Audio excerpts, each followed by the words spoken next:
When the news came out, broke out, everybody was angry. And then in the course of time, we were made to understand that those people were hunters. I think they were found with dogs and then guns and all kind of weapons. One begin to wonder how they made their sudden death. But don't forget that prior to their presence in that place, that particular community have been complaining of kidnapping and all kind of crimes. So whoever they met that time was automatically a suspect.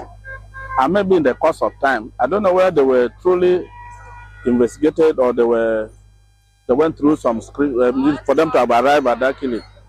I condemn the killing in totality because even if somebody is an accused, until a competent court of jurisdiction, pronounce him as a criminal, you are an ordinary person. You are not supposed to take arms, laws into your hand and then kill such a person.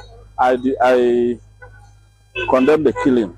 It is quite unfortunate anyway. But there is nothing one can do, because when you are talking about killing in Nigeria, already the security aspect of it have been constitutionally, vested on the hands of the federal government. Because when you talk about the security in this country, especially in Nigeria, whatever you try to say, if you like, make the governor, make the commissioner in charge, the only answer they will respond to you is that it is not their responsibility. That is the responsibility of the federal government to look into the matter.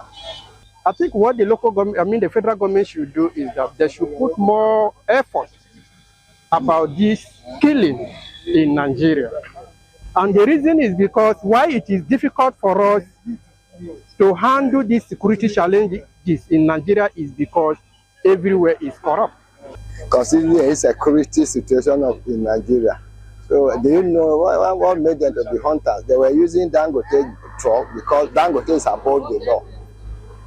I won't say it's extrajudicial killing. I don't justify the killing, but I wouldn't say they are hunters. I really know they are hunters. So insecurity is a threat to the unity of Nigeria.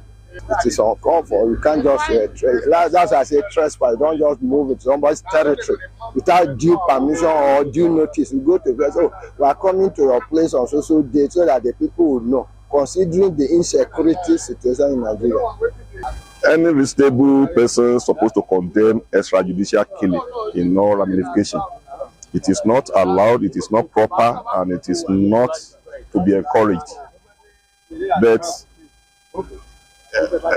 from Kano to go for hunting expenditure in River State, it's called for questions.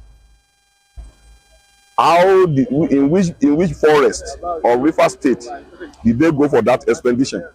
And who are the people that were aware of their being in those forests during their stay there? And which law in Nigeria, I don't know, I may be wrong, that allows people to be moving en masse like that with weapons?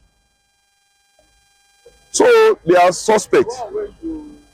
And those who apprehended them and suspected them, I don't think they are also wrong, because they were doing their legally, the work they employed them to do legally. They are vigilante, and they have to be vigilant. And they saw this type of a thing happening, and they apprehended those people. What they're supposed to do is not to kill them, but to investigate them. If need be, hand them over to law enforcement agents. Let them do the thorough profile of those people in order to know whether indeed they are hunters or they are out for some for some other mischievous endeavors.